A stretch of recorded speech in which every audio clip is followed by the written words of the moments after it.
Welcome back to Good Morning Football. Lamar Jackson and the Ravens look to keep things going this week when the Patriots come to Baltimore. Here's Coach Bill Belichick and what he had to say about facing Lamar Jackson on Sunday Night Football.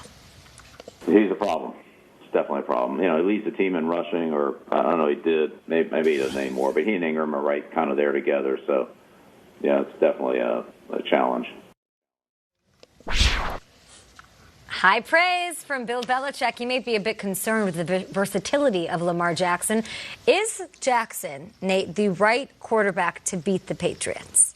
He is, no doubt. I mean, he's going to have his hands full, of course, when it comes to this defense, because they're so unique in the way that they set up quarterbacks. I mean, they'll show one thing pre-snap and then switch it completely after the snap. So they're going to test his young mind and see if he has a high IQ, just like we've seen in the beginning part of the season.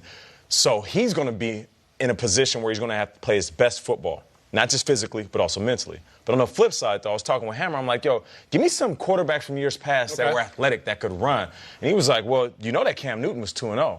And he threw for 3 TDs, but he also used his legs. You know that Kaepernick was 1-1. He threw for 4 TDs, but he also used his legs. So with all that said, I feel like this is not going to be Lamar Jackson running all over the place. The legs are merely just a tool to open up the passing game. And if they can take advantage of the passing game, that's where they'll do their damage.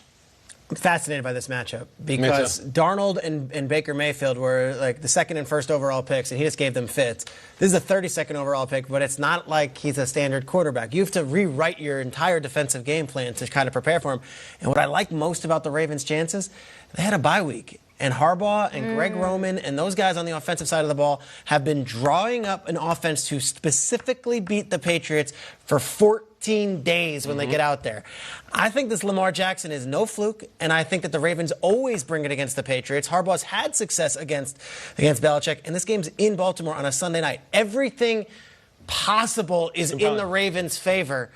And I actually might like them in this game. I might like them. They might be ripe for the team to give the Patriots their first loss. There's only a few people alive on the planet who have Belichick skins on the wall, and John Harbaugh is one of them. I have ultimate respect for him. I thought Greg Rosenthal's column on NFL.com was fantastic in that this Patriots defense is sort of made in the mold of the first Super Bowl winner, and Gilmore is Ty Law, and what they always did was they found the other team's best player and took them away from it. And that Super Bowl, Belichick said, we're stopping Falk. That's what we're doing, and they're all over Falk.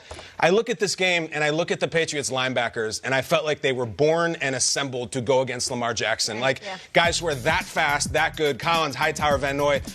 I feel like this could be a reckoning for Lamar Jackson, and not in a good way. I think they're going to be all over him and look for guys like the Mark Andrews of the world or maybe Ingram to actually beat them. And I don't know if they have the firepower to do this. In a way, I think this might be one of the worst matchups for going against the Patriots because I think they're going to – do you think that they're preparing for the Patriots? All those linebackers all week are waiting for Lamar. To Nate's point, I remember on a Sunday night a few years back, Kaepernick and those 49ers came in the rain into Foxborough, and they ran all over that Belichick defense. And it was all that read option stuff. I feel like if it's a standard drop-back quarterback, you're done. You're done. I don't think that team had these linebackers. These guys are special. This defense is so different. There's been times, though, where the quarterbacks are so good. This is the 2003, 2004. It's amazing. They're loaded. Rehash. We've seen guys that are so good at athletes at quarterback. Like, I picture Michael Vick going into Lambeau, and all week the Packers waited for that in the sun, and then Vick just was too good for them.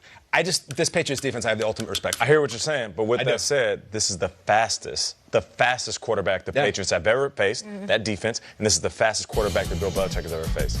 Every once in a while, a once-in-a-lifetime generation athlete comes along, and your game plan means nothing. I say it all the time because I love this quote from Mike Tyson. Everybody has a plan until they get punched in the face.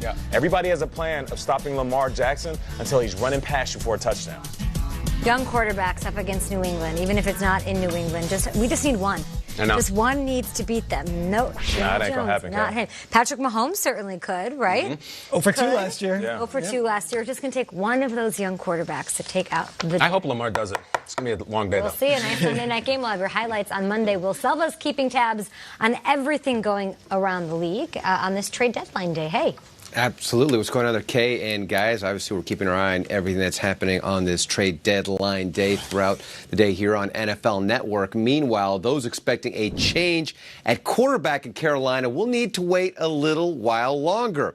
Kyle Allen will make his 6th straight start when the Panthers face the Titans on Sunday. And head coach Ron Rivera saying he wants to make sure Cam Newton is ready Now, Allen was undefeated as a starter until he ran into that 49ers defense. His magic carpet ride coming to an abrupt end as he threw 3 picks and went 19 of 37 for 158 yards. Rivera says Newton is still in the middle of rehab for his foot injury.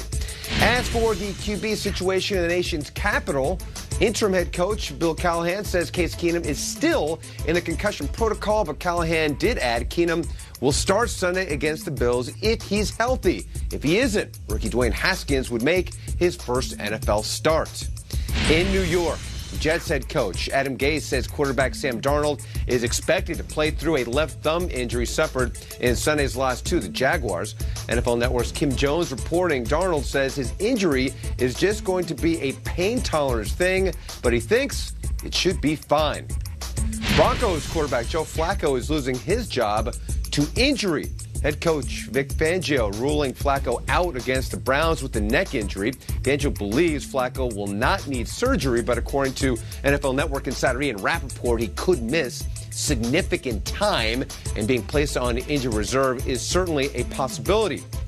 Brandon Allen will get the start in Flacco's absence. Now, Allen has never played a regular season snap, the team claiming him off waivers on September 1st.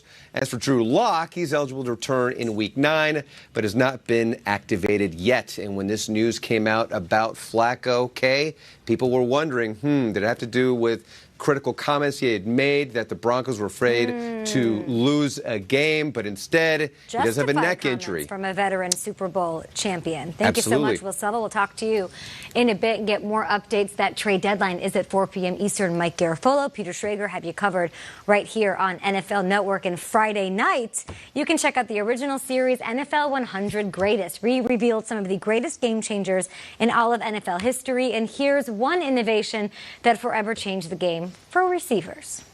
Marshall, he pulls it in. Going down the right sideline and a one-handed grab by Beckham. A lot of those things are just natural, and the glove helps, The gloves that they wear today, you shouldn't drop balls. Them gloves that's cheating. I mean, it makes the gloves kick his up. You ain't talking about like no Fred Biletnikoff where you got all that. Look at that stickum. He's got it everywhere. The biggest thing was you were able to hold on to the ball when fighting with the defensive back. How's it feel, Freddie? Feels good, man. Feels good. If you can't catch a ball with the gloves that they wear today, then you're playing the wrong position. I need better gloves.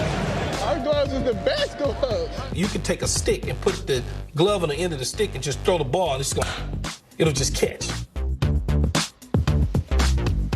They were a game changer. Are all of it. The countdown to number 1 on the NFL 100 Greatest Game Changers continues Friday at 8 p.m. Eastern on NFL Network. More GMFB up ahead. We've got your Dolphins Steelers highlights, of course. Trade deadline talk. Trent Williams, is he